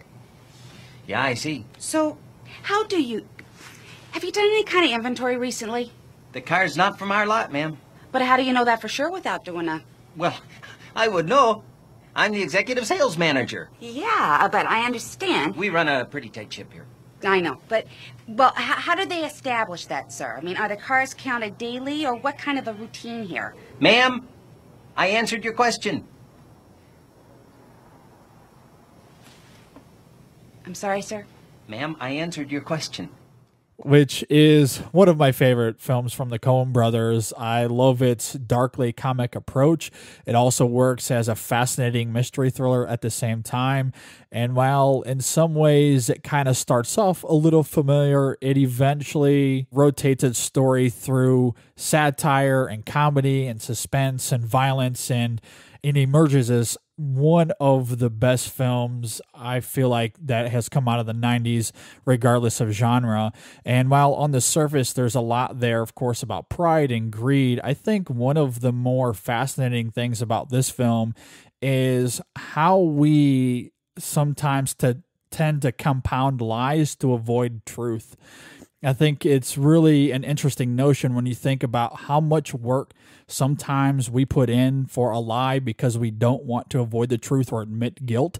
I think is really, really fascinating. And of course, this does it in a dark way, but it's also very funny, and it's all working together so fluidly. So this movie is so rich. I love it. Fargo, my number 1. Can't argue with it. Not at all. Kind of like how you're saying you left off The Shining because you thought one of us would probably hit it. Sure. I was kind of the same way with Fargo. Sure. I could have put it on there, but I thought, it'll get hit. Someone will do it for sure. So that was me. I did it. But it's a wonderful film. So many layers to it. I think every time I watch it, there's something new that grabs me. Oh yeah, sure. Yeah. And I cannot picture this film taking place anywhere else aside from Minnesota. I think if you put this in the deep South where it was a lot warmer, the film just doesn't work. I think I think somehow the whiteness of this, the sense, the coldness of this film really adds a lot to the the situation that these characters are being put in, because it's so arduous sometimes. But at the same time, you talk about the comedy in this film, JD, and especially the satire, because I think this is one of the funniest films I think I've also ever seen. Yeah, I talk about a film like I talk about a film like The Shining that keeps on getting like more frightening with each viewing. Fargo gets funnier for me with each viewing. I keep on laughing more and more. Sure. And I think it's one of the best examples of a satire on American crime, because I think that's essentially what this film is, and I think it uses a good amount of humor to really help drive that, because it showcases the stupidity of a lot of these characters and the ridiculousness of this story. And at the end of the film, there's even some beautiful poetry with the Marge character, played wonderfully by Frances McDormand. Yeah. It balances so many tones here, and it all works. So not only is this my favorite Coen Brothers film, not only is this also one of my favorite films in the 90s, it's also my number one on this list. So. Awesome. Yeah. So and just for the sake of more time, that's all I'm gonna say. There's nothing more to be said about this. But I almost thought about leaving it off my list because it was kind of easy, but sure, I just couldn't do it. It's too damn good. It's way too damn good, and it deserves to be mentioned on multiple lists. Yeah, it does. And it also inspired Kumiko the Treasure Hunter, which I'll just say is an honorable mention for me right now, which is a movie in my top 10 of the year so far. And when you watch that movie, you can sense the Fargo Coen brother-esque vibe to that movie, because I feel like Kumiko is also very funny at times despite its arduous nature, and you can see how it was definitely inspired but not doing the exact same thing. And for that, I got to give Fargo credit for that too, because God, I love Kumiko the Treasure Hunter as well. So another good pick. Yeah, I completely agree. But let's get to some honorable mentions. So what movies just missed your top three, guys? We'll start with you, Todd. Well, one that I definitely had down was The Thing, which I couldn't bring myself to put it on the list because, believe it or not, I only just saw it for the first time a few months ago, and I've only seen it once, so I couldn't quite put it as a favorite of all time yet. But the winter definitely plays a huge role in making that movie work. Die Hard 2, actually, nice. I think does a good job with the wintry environment and playing into the action in that film. Monsters Incorporated also. I love the sequence with the abominable snowman in that movie. And then also got to throw out Edward Scissorhands, because I think that the ice sculpture snow dance moment is just the most beautiful thing in that movie. So. Oh, yeah. Good picks, man. How about you, JD? I had quite a few. I'll try to get to these quickly. I also had Mystery Alaska, which made my top 3 sports movies we did some odd weeks back now, but I love that film. I have Frozen. Yep, the Disney animated movie Frozen. People can hate it all they want, but I quite love it, so it makes an honorable mention for me. Cool Runnings, as we mentioned, toss it to this segment. I also had Let Me In, It's a Wonderful Life, Christmas Vacation. I also had The Thing, Groundhog Day. I guess if you want to say the beginning to Empire Strikes Back, I'll throw that on there as well. And outside of Kumiko the Treasure Hunter, which I also threw down, one that also came very, very close to making my list was The Gray. I heavily considered, but ultimately I left that off. But really, really terrific film. Love that one as well. Yeah, a lot of other good picks there. A lot of my honorable mentions have already been mentioned between you guys, so this will be pretty quick. But JD, you mentioned Let Me In, because I'll also toss in Let the Right One In, and I don't think you've seen that one quite yet. I know you've seen Let Me In pretty recently, but I'd probably put them both kind of simultaneous, because I love both those films almost equally, just for different reasons. But the only other ones that you guys didn't mention, kind of another brief moment, but one of my favorite James Bond films is On Her Majesty's Secret Service. There's the mountain chase in that film that I think is very exciting. And the film that probably would have made my number 4, and it's only a reason why it didn't make my top 3 is because I hadn't seen it in a while, but it's one of my favorite Charlie Chaplin films, and that's The Gold Rush, which takes place very largely in a wintry setting. I love this film. It's a very good, again, Charlie Chaplin being the king of silent comedic drama. Of course, And this is another great example of that. But I hadn't seen it in a while, so I wasn't sure how fresh I would have been on it to put it in my top 3. But it's a beautiful film, regardless, especially for what it is. So that's all I have for. that's all I have for my honorable mentions as well. All right. Well, let us know how your picks stack up against ours. Email us InSessionFilm@gmail.com or leave a comment on Facebook or Twitter or on our site at InSessionFilm.com. All right. Before we move on, let's talk about this week's poll. It's real bad. Okay? I don't like those numbers at all. Just one poll? Those things aren't scientific. Yes, they are. All this is science. This is math. All right, so for this week's poll, we just got done talking about Everest, and since Everest is one of its known factors is its all-star cast, we decided to throw a poll out there asking folks out there what their favorite movie is starring or co-starring an actor or an actress from the movie Everest. Now, before I read these results, we just kind of want to make it known that there are a lot of potential options that we could have for this. In fact, this is one we would have really easily encouraged anyone out there to really take advantage of the write-in option for this, because there are a lot of great opportunities to really mix and match here. But we picked the films that I feel like were probably the more quote-unquote popular representing these actors, or maybe the most recent. We took that into consideration as well. But we did the best we could, but we'll see how the results come out. Anyway, the list that we threw out there were Dawn of the Planet of the Apes, which obviously had Jason Clarke, No Country for Old Men with Josh Brolin, Winter's Bone with John Hawkes, Pirates of the Caribbean with Keira Knightley, Punch Drunk Love with Emily Watson, Forrest Gump with Robin Wright, Avatar with Sam Worthington, or Nightcrawler with Jake Gyllenhaal. And as for the results, coming in at 32.3% winning this poll was Nightcrawler, which featured Jake Gyllenhaal. So we got a lot of complaints for that one, saying Jake Gyllenhaal's in so many great movies. Why would you only pick Nightcrawler? And yet he wins. So, I know, but see, that's why we did that, because we figured it would maybe get the most votes if we threw that one out there. And not necessarily that it's his best, but I figured it probably would. So I love that that's what happened. No, I do too. And you know what? The same thing kind of happened with who came in second place. Because in second place at 24.7% was Dawn of the Planet of the Apes with Jason Clarke, because you can easily throw at Zero Dark 30 for that. And in fact, we did get a lot of responses for Zero Dark 30, which probably definitely a better performance out of him, and arguably a better movie if you really want to put that out there too. But it's hard. But it's kind of ironic that the two winning this poll were the two most recent movies that we put on this list.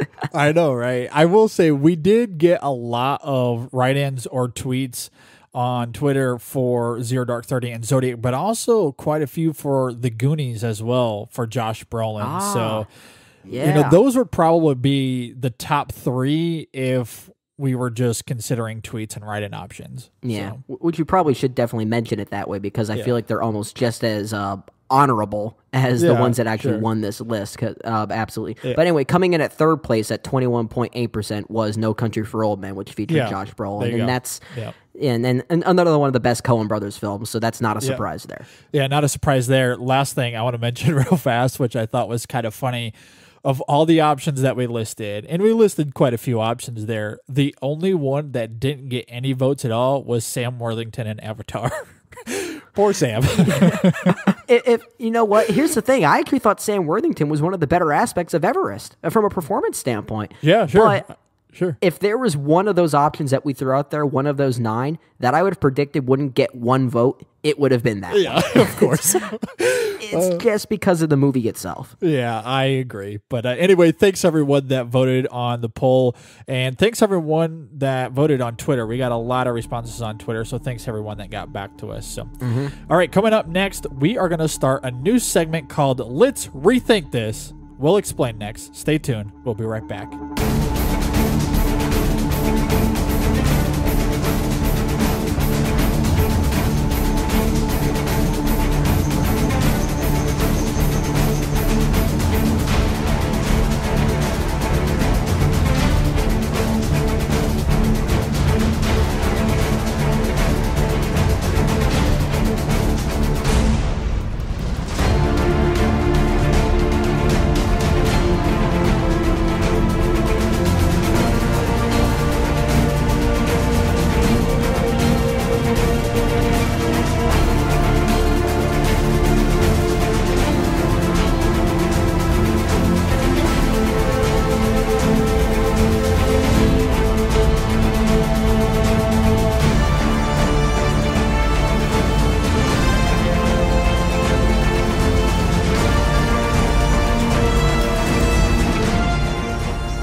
Hey guys, just want to pause for a quick second to say a huge thank you to those that are supporting the show.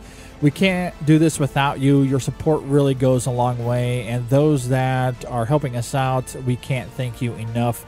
And if you want to help us, there's a couple ways that you can do that. One, we have bonus content available for you guys. We try to do that every single week, and you can find that bonus content on our website at InSessionFilm.com. You'll see the bonus content tab on our main menu, and once you click that, you'll see all of the bonus content there available for you. And while it is free to listen to, we do encourage and appreciate a small donation of 99 cents. We really would appreciate that.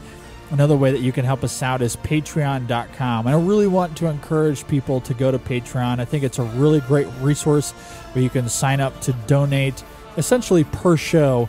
And in the process, you're going to get free gifts and a lot of cool stuff. So definitely go and check that out. Patreon.com/InSessionFilm. Go and sign up there today. And the last thing I'll say is that you can donate via PayPal directly on the site at InSessionFilm.com/donate.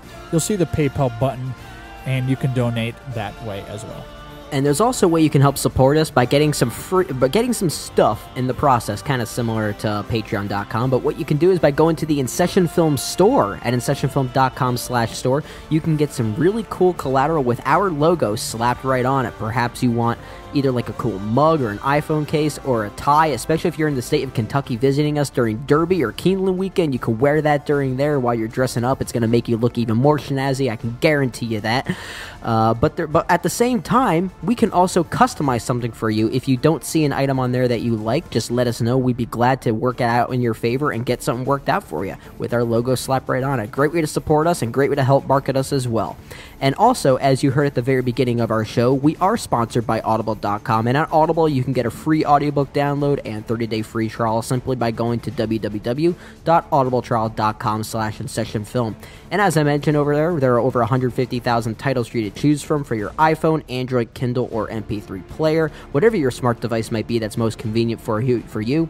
Perhaps you might want to read up on any of the most recent nerd collateral by either Star Wars or Marvel, which is all littered over on Audible.com. An easy way for you to get access to your journey to The Force Awakens that a lot of people are really excited for, and if you're not, you're just not human.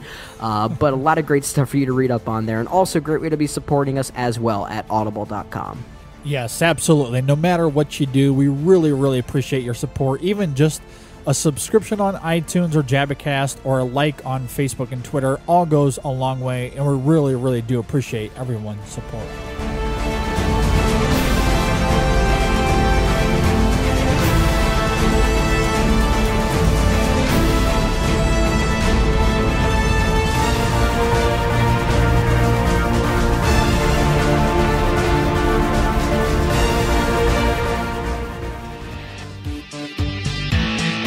Hi, this is Greg. This is Chuck. And this is Dan. And we are Talking in Circles. Because the world needs another podcast, we are here as Geekcast Radio's newest edition. And as the title says, each week we get lost in conversation about a wide range of topics, including movies, comics, games, art, TV, and even occasionally sports. We play games and discuss pivotal topics like who would win in a fight, the Kool-Aid Man or Tony the Tiger, and examine the hot-button issues of the world of geekdom. We keep things fresh by taking timeless topics in new directions. We are simply three friends having a fun time talking about life's most fascinating foibles. Stay connected with us every Tuesday on iTunes or at geekcastradio.com. You're listening to the InSession Film Podcast, now syndicated on geekcastradio.com. You're listening to the InSession Film Podcast. This is episode 136, and this week we're going to be starting a new segment called Let's Rethink This. It won't be quoted by name. In fact, we get confirmations before we print anything. I can't be positive that money was used for the break-in, you understand? Yes, I do. But people sure are worried. Which people? All right, guys, for this segment, as I mentioned up at the top of the show, this is a little bit inspired from the Simplistic Review guys and their segment called Hey Heads. which is a really fun segment. I love it on their show. And so what we're going to be doing is bringing up some sort of movie news or movie-related topic that is a little bit questionable, let's say, that we think needs a little rethinking. So that's the basic premise of this segment. Let's start with you, Todd. What is the first topic that you want to talk about? Well, I am a big Disney fan. And in fact, one of my many projects is that I have a podcast that's called Walt Sent Me. That's all about Disney movies. Sure, yeah. And one of the things we do at the start of that show is we always share some news that's come out about, upcoming projects that Disney has when it comes to movies. And lately, it seemed like on every episode, we have a new announcement of a film in the works where Disney is taking one of their properties that has previously been an animated film and doing it as a live action film. And we have a bunch of these that have happened already or are on the verge of coming out. Last year we had Maleficent. This year it was Cinderella. We've just seen the trailer for Jon Favreau's The Jungle Book. Next year it's Beauty and the Beast with Emma Watson playing Belle.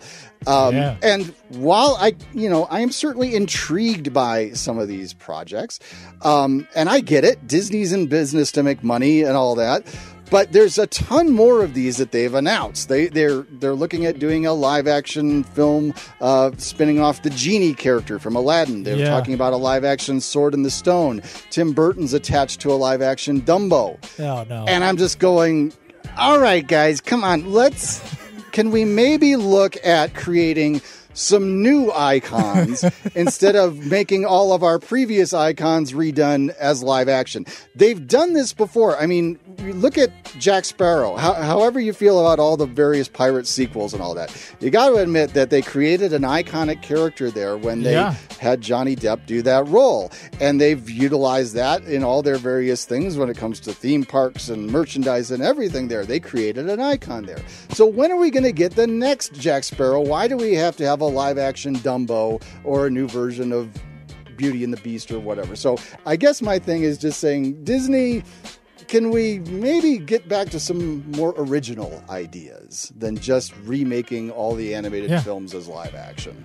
Yeah, I can feel you on that, Todd. The one thing that I briefly mentioned as an honorable mention in the last segment was Frozen. And people can hate on that all they want, but the thing that I liked about that movie is that it is a new property, and it went crazy, and people lost their minds over it. But Disney has proven themselves that they can create new properties that are going to be pretty iconic. And I think we can all agree that Elsa is going to live on for freaking ever.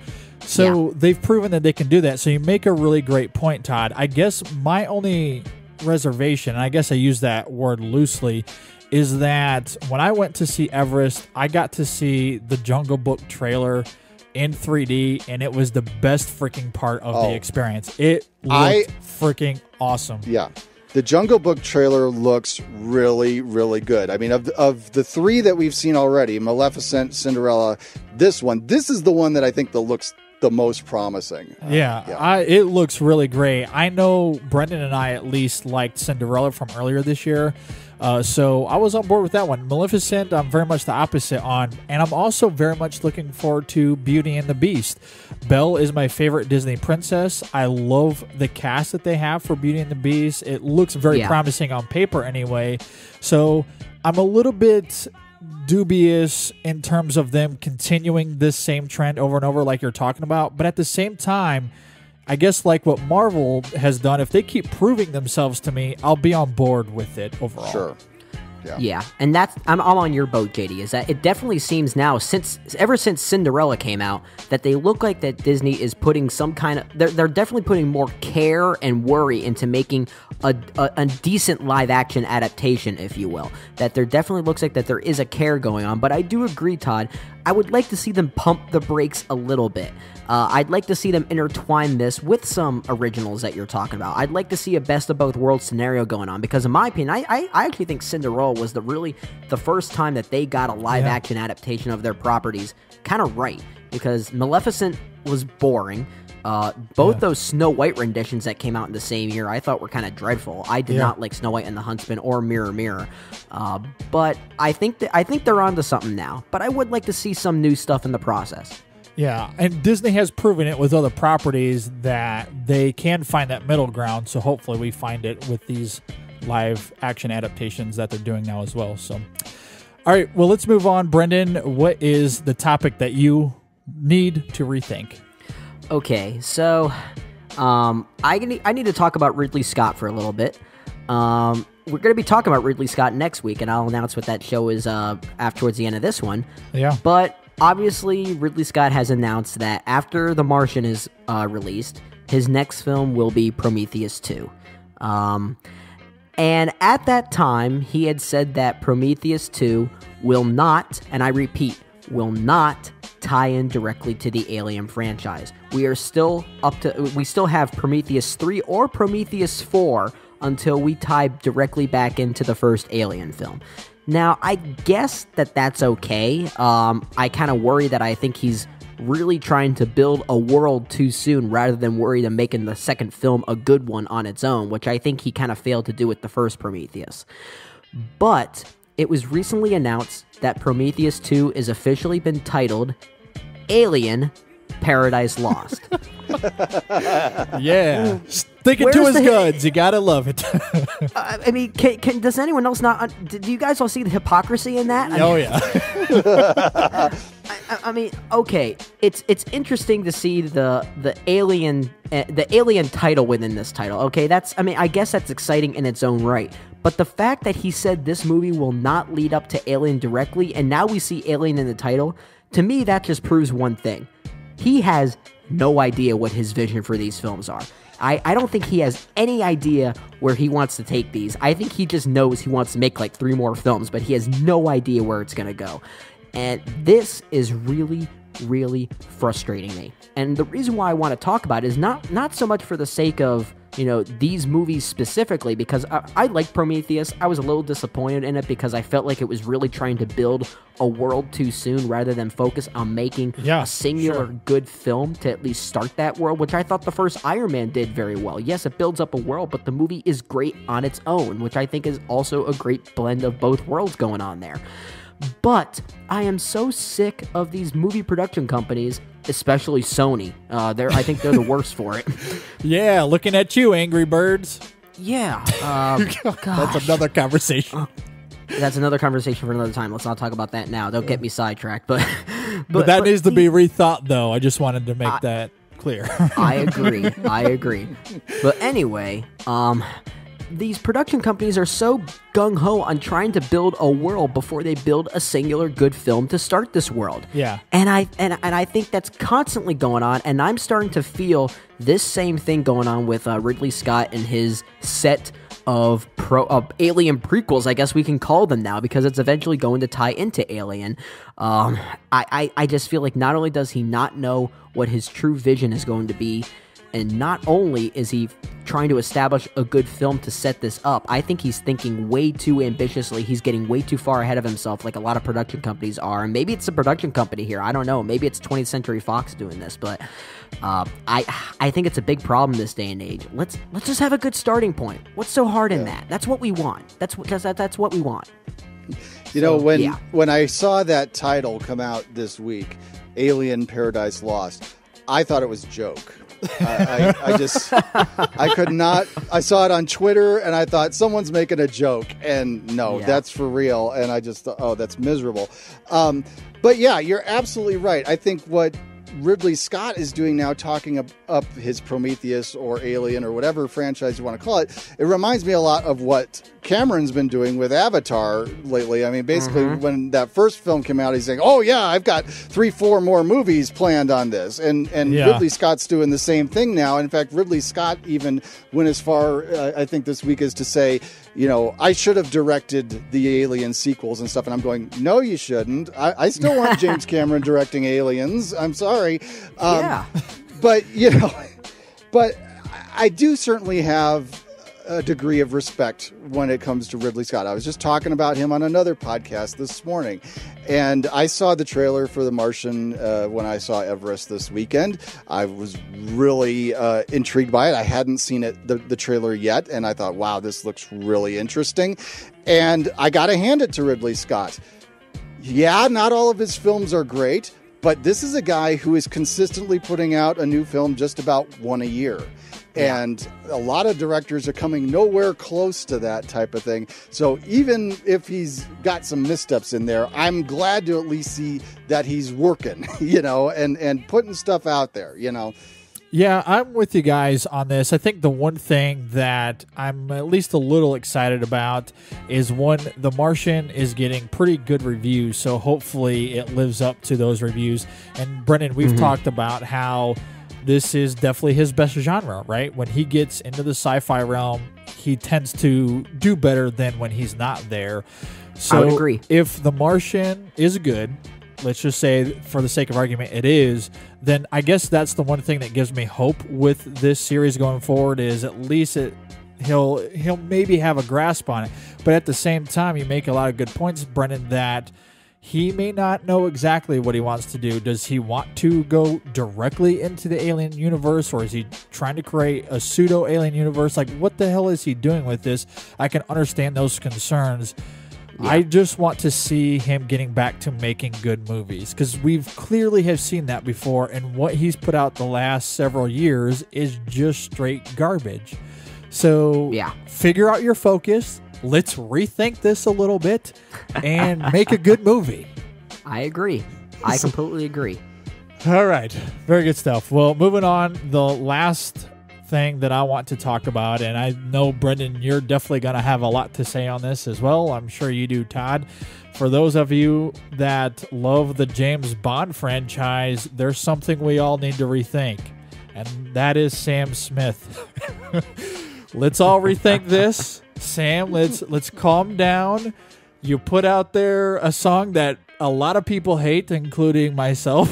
So let's get back into the studio, pretend like none of this never happened, and let's come up with the real thing. I'm just waiting for next week to happen to go, you all got punked. That was not the real thing. Hope you had fun with that.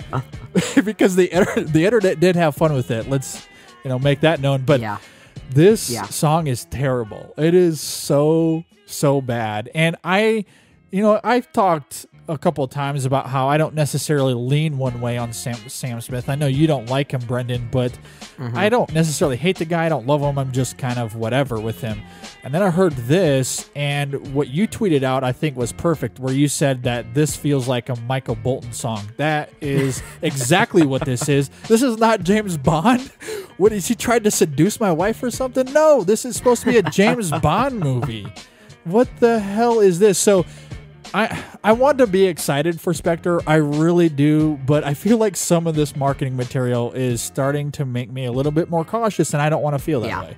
I will reiterate that again. It feels like a Michael Bolton song. The song is corny. It's so cheesy. And if you actually sit down and listen to it lyrically, it made me want to gag. And the thing is, like thematic. I mean, it's definitely kind of a love song, I guess, a quote unquote love song dealing with past trauma and things like that. Kind of similar to what Adele's Skyfall does.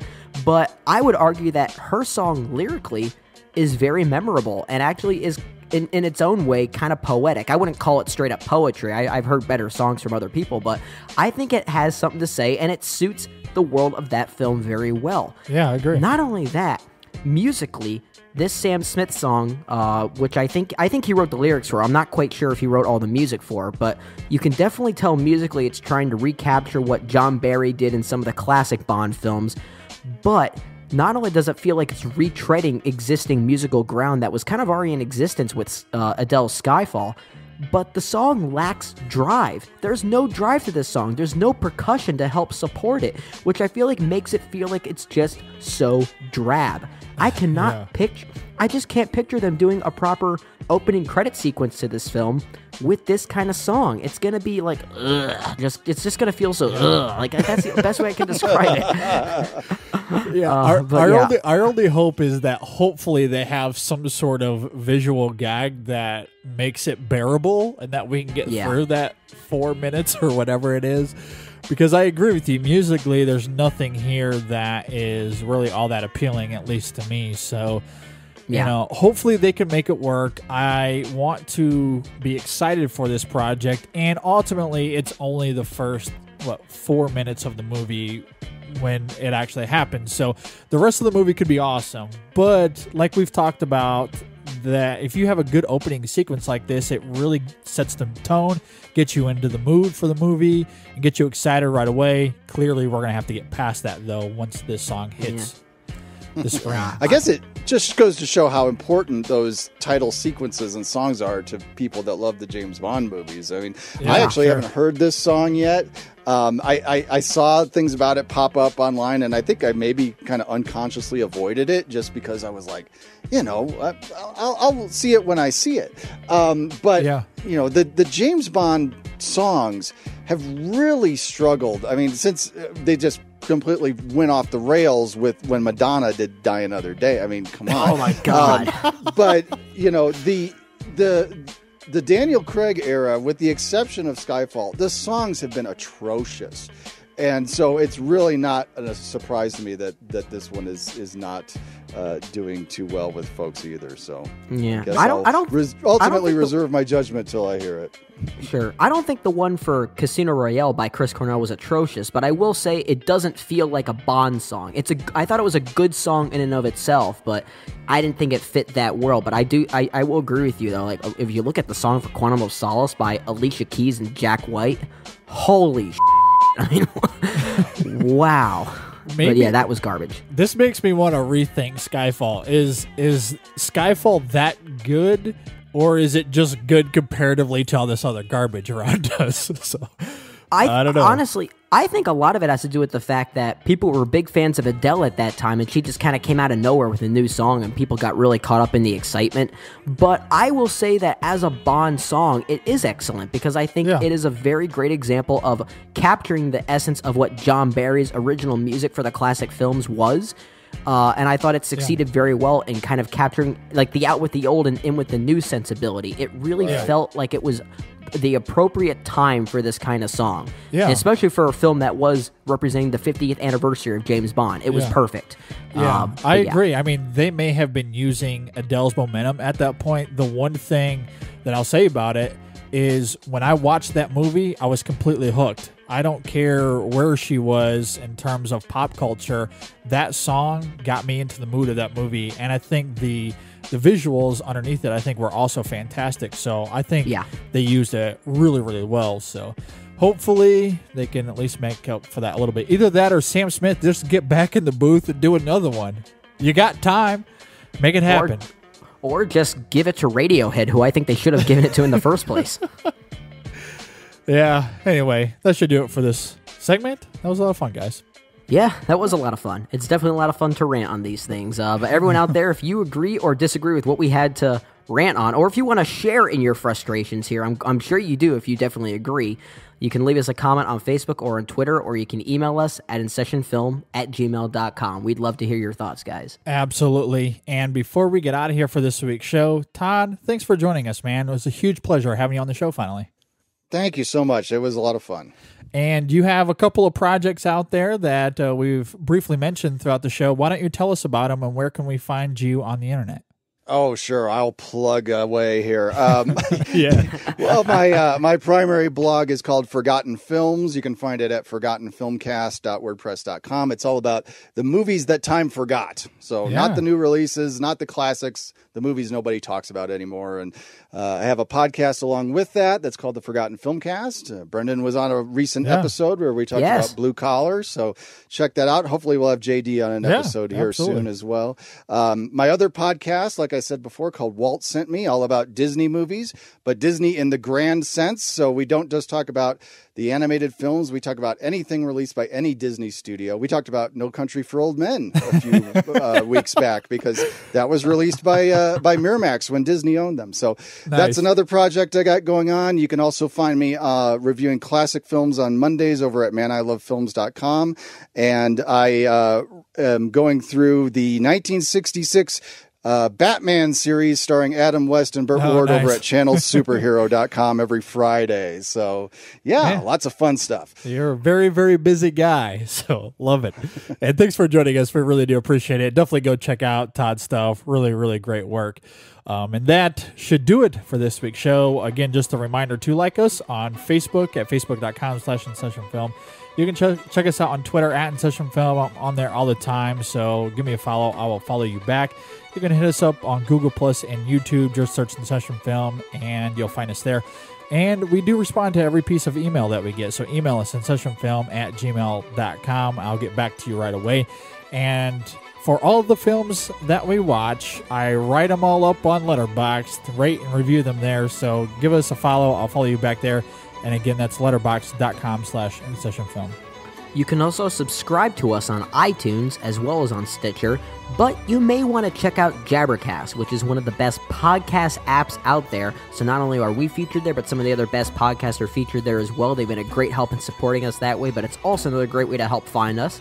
And while that you are on iTunes, if you could please leave us a review and comment there, we'd appreciate some feedback there. Let us know how we're doing. Let us know any thoughts or any films that you'd like to hear us review. We'd appreciate some feedback there as well. You can also check us out at the Lost at Home Podcast, which is at lostathomepodcast.com. Our good friends there have been featuring our shows and reviews there every single week. We really appreciate them supporting us in that way, and that's also another way you can help find us as well. Our podcasts are also syndicated every week at geekcastradio.com and the Lamb Podcast Network. You can also check out our Listen Now page at our website at InSessionFilm.com/listen-now. And the InSession Film Podcast is supported by our super awesome listeners like you. Once again, if you want to help us, just go to our website at InSessionFilm.com. Click on that bonus content tab in our main menu. You can hear our bonus content for just a small donation of 99 cents. Last week, we had a fun segment with DJ Valentine where we talked TV. We don't do that very much, but we previewed some nerdy, geeky TV coming out this fall, so you can go and check that out. You can also check out the InSession Film store, or just simply go to InSessionFilm.com/donate. You'll see all the information there and how you can help us. One thing that I would highly recommend is checking out our mobile app, where you can hear everything we do under one roof for just a one-time fee of $1.99. You can find that app on the Amazon Market for Android devices, the Windows 8 phone store for Windows devices, and the Podcast Box app for iOS devices. Again, all those details are on the site at InSessionFilm.com/apps. Brendan, what do we got next week on the show?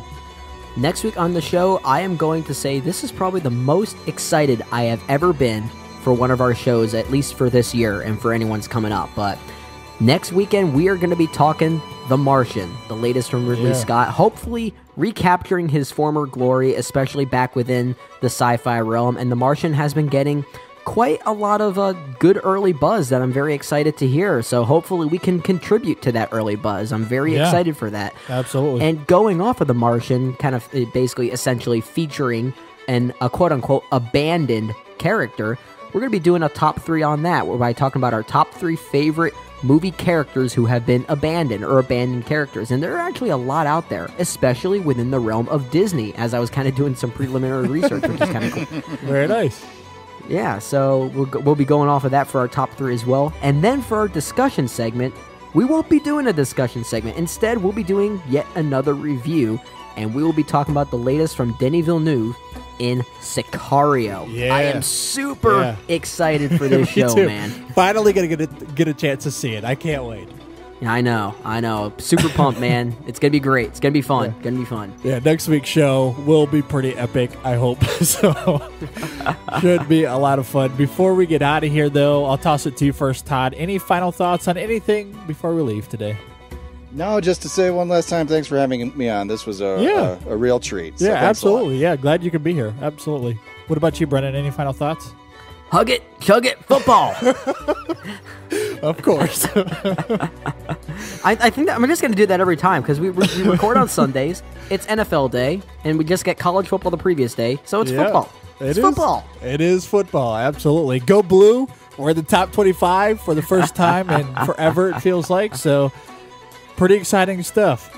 The last thing I'll say as far as final thoughts for our extra film this week, we are planning on reviewing Pawn Sacrifice, which I've heard decent things about. And not sure on another film. Ideally, I'd like to do a Mississippi Grind with it, but just waiting on a couple of details with that. So we will let you know. But Pawn Sacrifice will definitely be on the show. On that note, though, go Blue. Thanks, Todd, for joining us once again. Thanks for listening, everybody. We'll see you guys next time on the InSession Film Podcast.